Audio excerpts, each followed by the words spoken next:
चिंता और निंदा ये दोनों ही बड़े भयंकर रोग हैं। इनसे हर मनुष्य को बचना चाहिए। चिंता मनुष्य को शरीर को खा जाती है और निंदा मनुष्य के सत्कर्मों को खा जाती है। इसलिए इन दोनों से बचना चाहिए और भगवान की शरण में रह करके भगवान का भजन करना चाहिए। निंदक नीरे राखिए आंगन कुटी छवाय, बिन पानी बिन साबुना निर्मल करे सुभाय।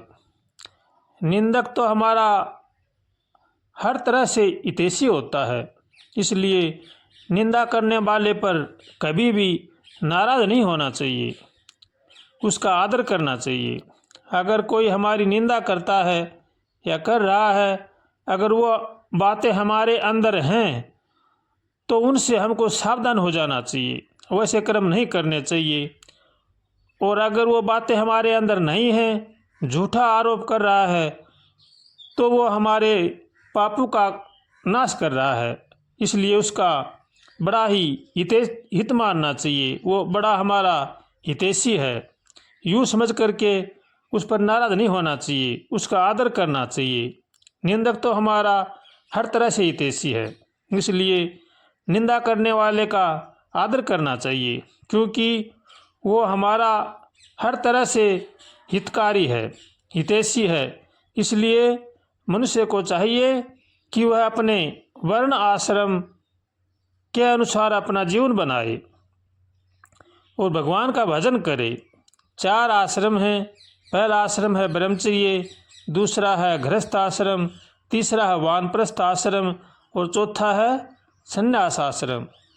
मनुष्य को चाहिए कि वह अपने वर्ण धर्म व आश्रम के अनुसार अपना जीवन बितावे और भगवान की शरण होकर के भगवान का भजन करे।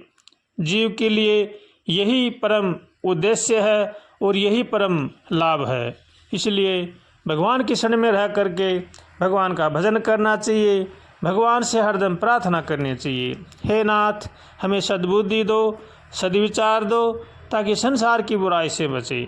ऐसे कातर स्वर से भगवान से रोज़ प्रार्थना करते रहना चाहिए।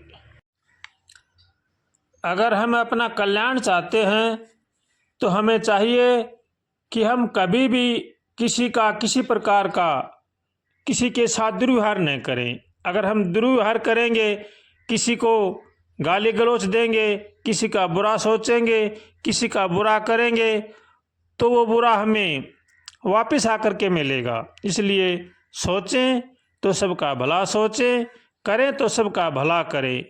बुरा जो देखन मैं गया, बुरा न मिलिया कोई, जो दिल खोजा आपना तो मुझसे बुरा न कोई।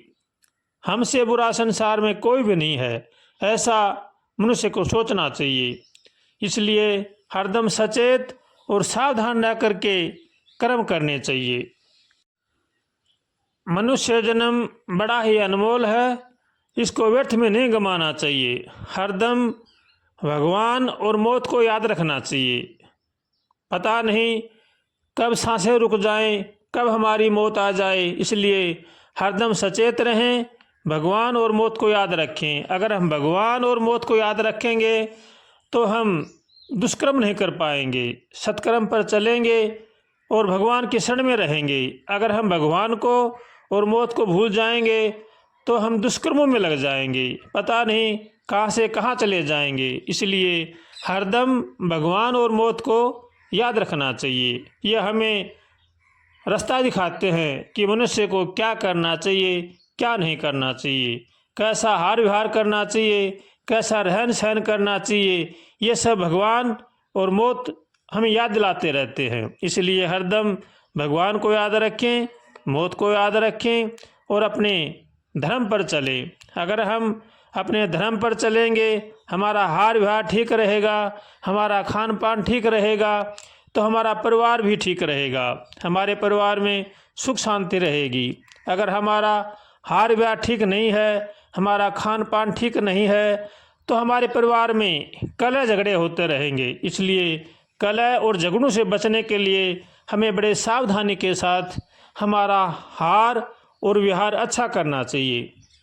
अगर हमारा व्यवहार अच्छा है, हम सबके साथ प्रेम का बर्ताव करते हैं, सबको खुशी चाहते हैं, किसी को दुख देखना नहीं चाहते हैं, सबका भला सोचते हैं और सबका भला करते हैं, तो हमारा भला अपने आप होता चला जाएगा। इसलिए हरदम सचेत और सावधान रह करके सबका भला सोचना चाहिए, सबका भला करना चाहिए और भगवान के शरण में रह करके भगवान का भजन करना चाहिए। यही मनुष्य जीवन का परम उद्देश्य है और इसी में ही मनुष्य को परम लाभ है। इसलिए परम उद्देश्य को और परम लाभ को कभी भी भूलना नहीं चाहिए। हरदम सचेत रहें, सावधान रहें और हर बात को याद रखें। भगवान से हरदम प्रार्थना करें, हे नाथ हमें बचाओ, हे नाथ हमें बचाओ, हम संसार सागर में बहे जा रहे हैं, आपके सिवा हमारे को कोई भी बचाने वाला नहीं है। ऐसे कातर स्वर से अगर हम प्रार्थना करेंगे तो भगवान कहीं दूर नहीं हैं, हमारे अंदर ही विराजमान हैं। हमारी प्रार्थना को वो अवश्य सुनेंगे और हमें निहाल कर देंगे। इसलिए जो जीवन में सुख शांति चाहता है, अपना कल्याण चाहता है, वो सबका भला सोचे, सबका भला करे और आनंदमय जीवन बताए। यही मनुष्य मात्र का धर्म है। हमारे संत महापुरुषों का यही कहना है कि समय बड़ा तेजी से जा रहा है और समय बड़ा खराब आ रहा है। इसलिए हरदम सचेत और सावधान रह करके भगवान के शरण में रह करके भगवान का भजन करें। श्रीमन्नारायण नारायण नारायण हरि, भज मन नारायण नारायण नारायण हरि। श्रीमन्नारायण नारायण नारायण हरि, श्रीमन्नारायण नारायण नारायण हरि, भज मन नारायण नारायण नारायण हरि। श्रीमन्नारायण नारायण नारायण हरि, भज मन नारायण नारायण नारायण हरि। श्रीमन्नारायण नारायण नारायण हरि, नारायण नारायण नारायण हरि, नारायण नारायण नारायण हरि। श्रीमन्नारायण नारायण नारायण हरि।